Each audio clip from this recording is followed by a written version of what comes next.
14e dimanche du temps ordinaire. Le Seigneur soit avec vous. Et avec votre esprit. Évangile de Jésus-Christ selon saint Luc. Gloire à toi, Seigneur.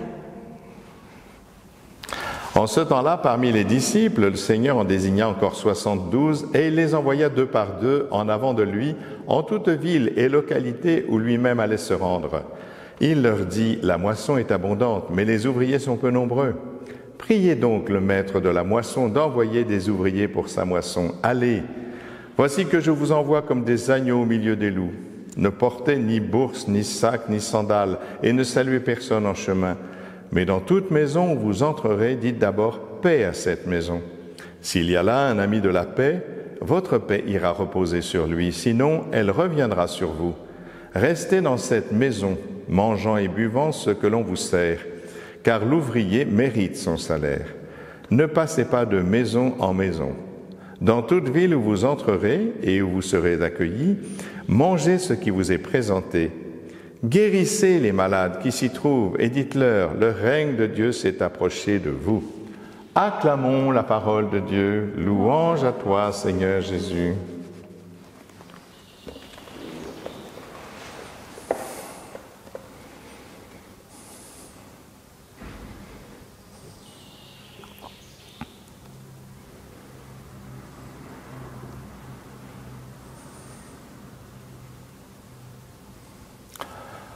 Dans la première lecture, nous avons entendu Dieu s'exprimer par le prophète Isaïe. Voilà ce qu'il dit, « Comme un enfant que sa mère console, ainsi je vous consolerai. » Vous voyez, d'abord, ça nous montre que la paternité de Dieu n'est pas une paternité exclusivement masculine. S'il est vrai que par moments, il dit qu'il transporte son fils dans ses bras dans le Deutéronome, il montre aussi qu'il a un cœur de mère. D'ailleurs, le mot miséricorde vient du mot Hahemim qui signifie la matrice, donc la matrice maternelle.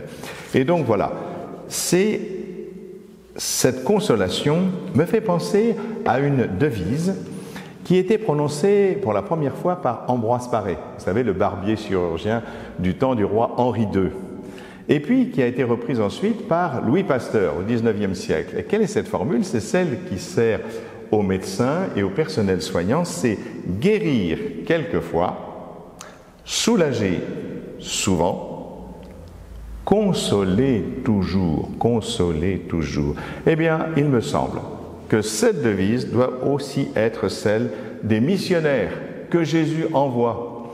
Guérir, bah oui, guérir.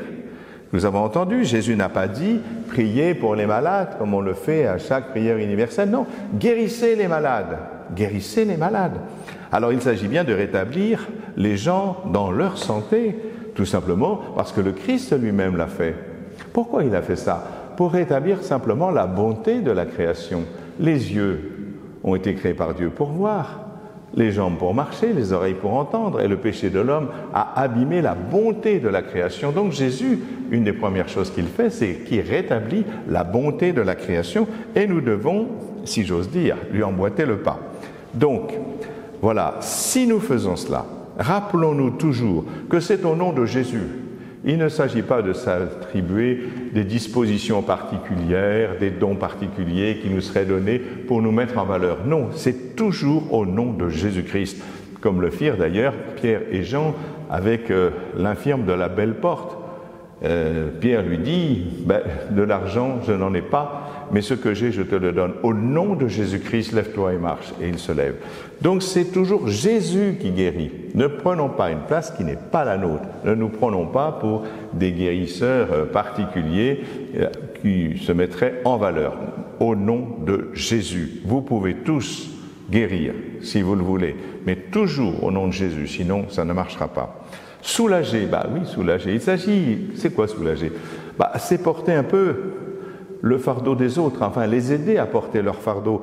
Nous avons tous des choses plus ou moins lourdes, il y en a parmi nous qui portent des choses très lourdes. Comment on les aide à porter le fardeau qui est le leur? C'est ça les soulager. Comme Jésus dit, prenez sur moi mon joug, parce que mon joug est léger, parce que c'est lui qui porte tout, évidemment. Eh bien, quelque part, nous devons faire comme cela. C'est d'ailleurs le sens de ma présence ici, dans ce village Saint-Joseph, où je vis avec des gens qui sont extrêmement blessés par la vie.